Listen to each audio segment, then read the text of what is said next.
recibida, mi primer trabajo como docente, totalmente inexperta.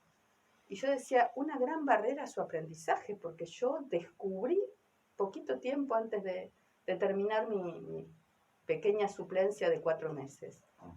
Y eso me marcó muchísimo, porque yo digo, los niños merecen la mejor calidad educativa. Entonces, a partir de ahí, y al año siguiente, bueno, empecé a estudiar el profesorado con otras 2 amigas. Empezamos a estudiar en Pergamino el profesorado, que en ese momento se llamaba especializado en educación especial, pero que en realidad era para niños con discapacidad intelectual. Y empecé a descubrir este mundo de la educación especial y me atrapó.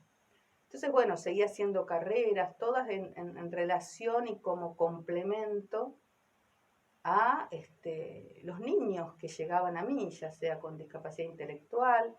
Después empecé a estudiar para niños con hipoacusia y a partir de ahí, bueno, empecé a trabajar en Carmen de Are con un pequeño grupo que se armó. Después ya me vine a Salto. Además, en el año 81 también lo tengo que decir, porque fue la persona que me acompañó en mi vida y lo sigue haciendo, fue mi hijo. En el año 81, bueno, quedó embarazada y bueno, y a partir de ahí él nació, pero sabía que esta madre se ocupaba, sí, a veces me pasaba factura, que como que me ocupaba mucho de otros niños. Claro, sí. Porque bueno, es así, pero bueno, hoy se da cuenta de que a veces en la vida uno, obviamente, uno pone en la balanza a su familia. Sí, claro. Pero yo entiendo también la desesperación de estos padres que tienen un niño con algún tipo de situación de discapacidad y que, bueno, están desesperados porque no hay respuestas, a veces el diagnóstico es muy frío y no logran encontrar los recursos. El acompañamiento. El acompañamiento es la verdad que, bueno, y a partir de ahí todo lo que pude hacer en mi carrera docente, y bueno, y después ya un poco de grande, estudié Derecho. Sí, que también... Sabía desde un primer momento que me iba a dedicar a esto, sí. a la defensa de los derechos, porque obviamente notaba que había mucha desinformación. Argentina igual, era un país que siempre fue de avanzada, por lo menos en Latinoamérica, en cuanto a legislación, sí. Pero lamentablemente no se puede, o sea, no se cumple eficazmente porque, bueno, lo que hablábamos hace un ratito antes de empezar este programa, a veces es muy difícil. La burocracia. La burocracia, exactamente. ¿No? Y también, lo voy a decir yo, no vos, la inoperancia de algunos funcionarios y empleados, también hay que decirlo, ¿no? Eso es una realidad, porque el discapacitado no tiene tiempo. No es para dentro de 15 días. Tiene una situación. Es para ahora. Exacto, sí, nos convocan ahora.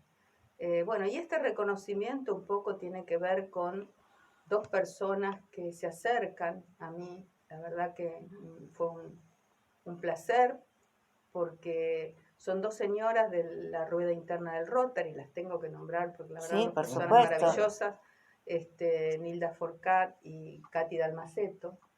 Ellas ya el año pasado, bueno, se acercaron, me hicieron la propuesta esta y me comentaron, bueno, de qué se trataba este reconocimiento. Obviamente presenté mi currículum y obviamente esto iba a la selección por parte del Rotary Internacional y bueno, y en ese caso, bueno, le dieron el aval para este reconocimiento. Trébol de plata. Trébol de plata, exactamente. Y ahora después lo traje para que... Ah, bueno, después lo vamos a ver. Sí, lo pueden ver. Sonia, yo pensaba, del 80, estamos en el 2022, más de 40 años. Más de 40 años trabajando en la discapacidad. ¿Qué cambió? ¿Hubo muchos adelantos? Yo creo que se han fortalecido las familias.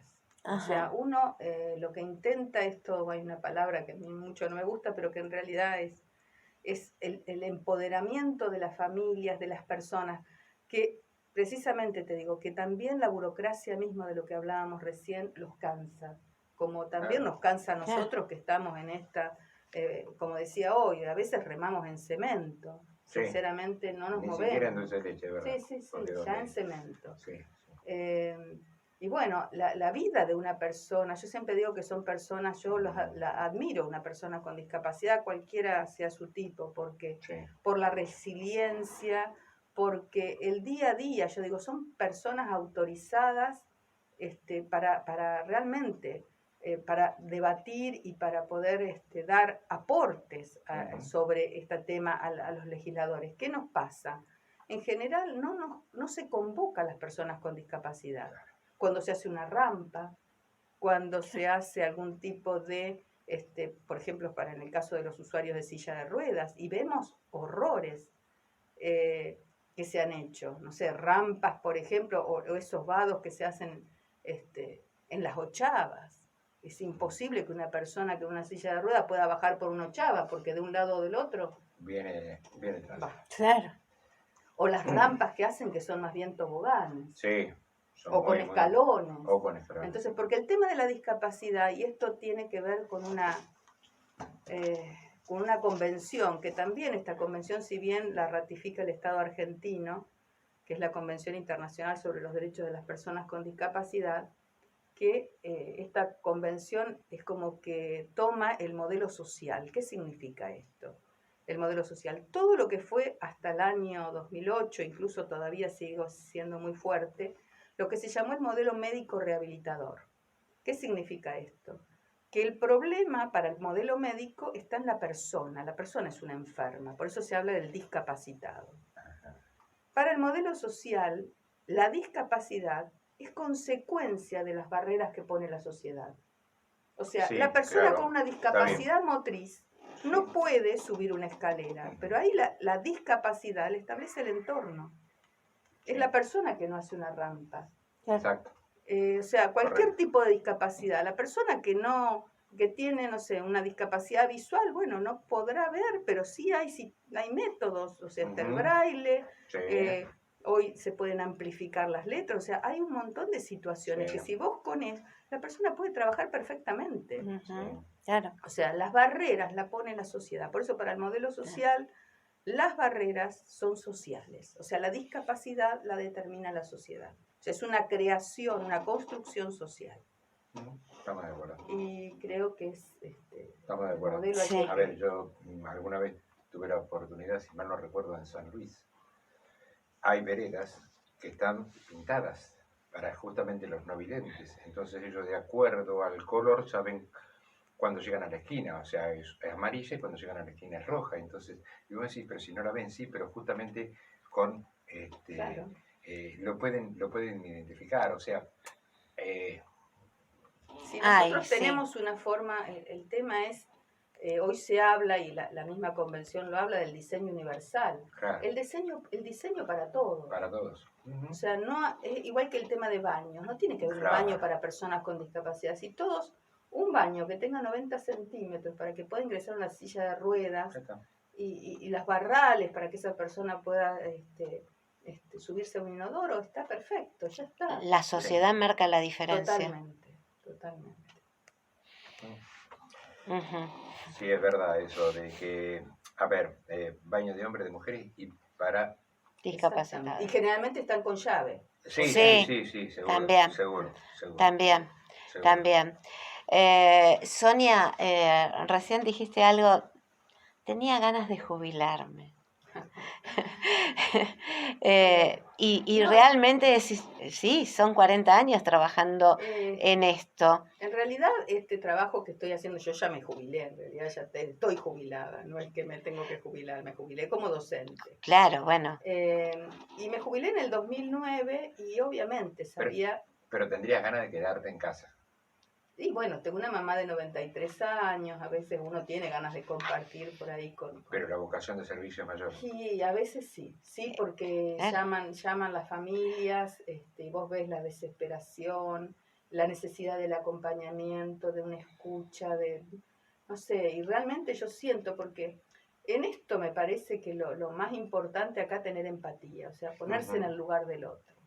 Eso es, o sea, todos podemos hacerlo. Yo digo, en muchas situaciones digo, no tienen que felicitarme, imítenme, o sea, se puede hacer, y cada uno aportando su granito de arena, y simplemente con ser un buen ciudadano, tener arreglada mi vereda, no colocar, no sé, un cesto de basura a una altura donde viene una persona con discapacidad visual y se choque. Claro. O sea, yo creo que cada uno puede aportar su granito de arena, y es muy sencillo, sería una sociedad mucho más justa, Siempre le Justa, pedimos más a, justa.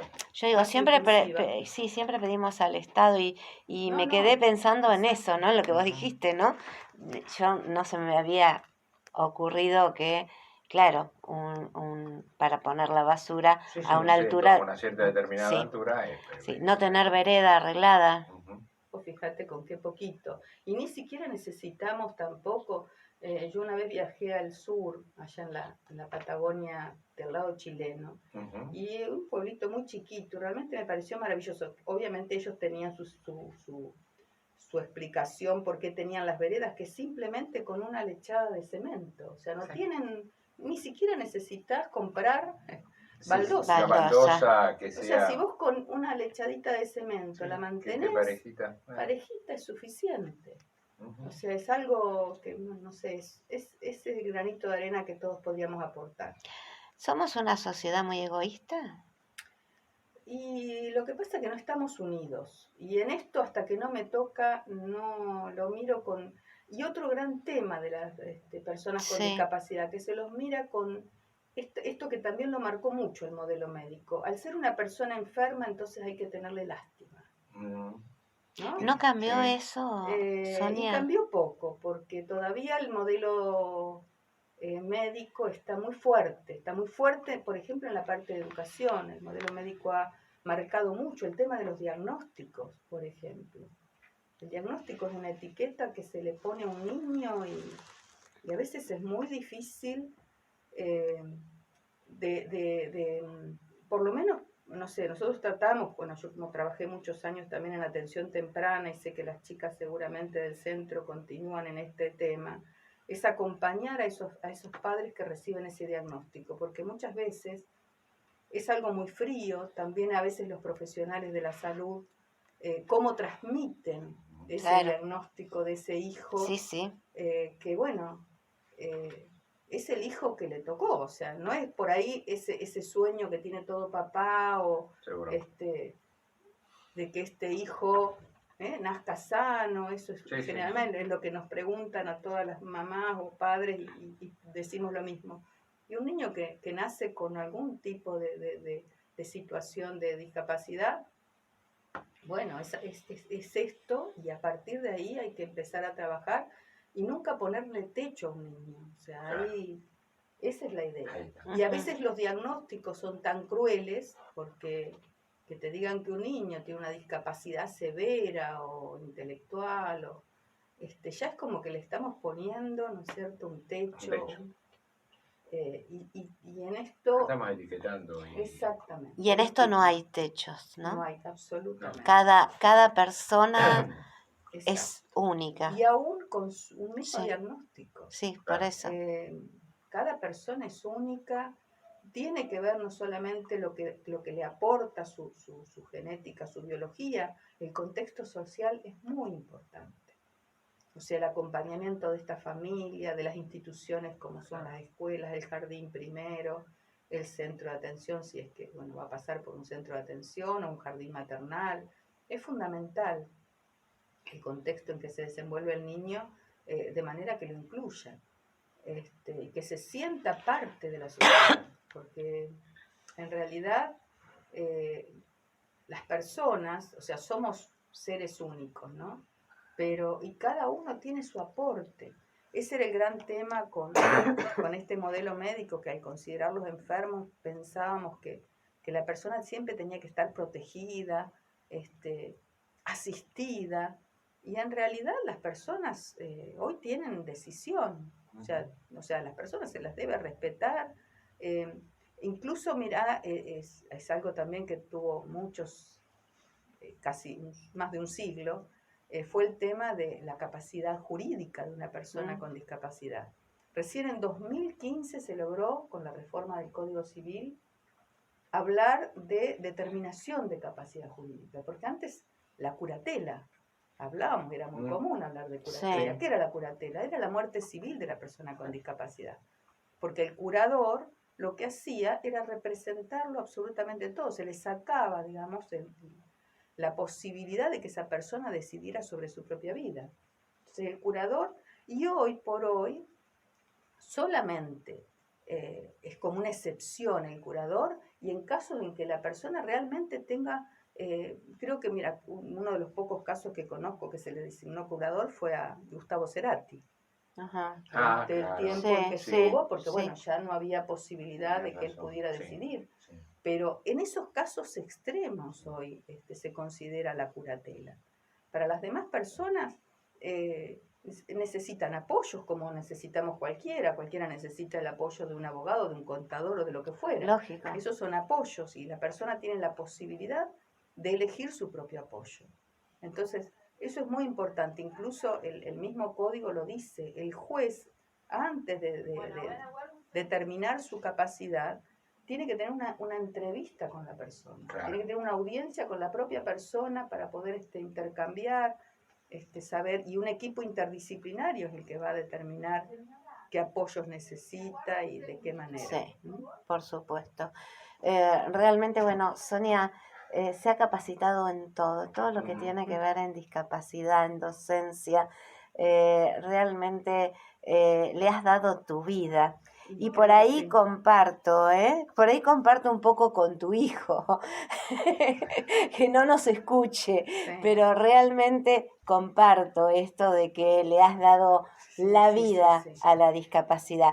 Pero creo esperamos. Bueno, porque realmente, Sonia, yo las notas, recuerdo desde APROAS, desde la escuela número 2, el servicio de sordos, desde, bueno, la escuela 501, siempre donde había algún problema con discapacidad, estaba Sonia, dándolo todo. Su experiencia, su capacidad, su tiempo, su amor, porque tiene esa delicadeza, esa forma de decir las cosas que a uno le llegan. Así que realmente yo me puse muy contenta, y me quedo con eso, que todos podemos ayudar desde el lugar que uno tiene. Me parece que eso también es lo que nos tiene que dejar Sonia, ¿no? Seguramente. Y ustedes como medios de comunicación, tienen un rol fundamental en esto. Hay que sensibilizar a la sociedad, que tome conciencia la sociedad. Porque lamentablemente es muy difícil para las personas por sí solos poder resolver, poder incluirse. O sea, ustedes como medios de comunicación tienen realmente mucho trabajo todavía por hacer.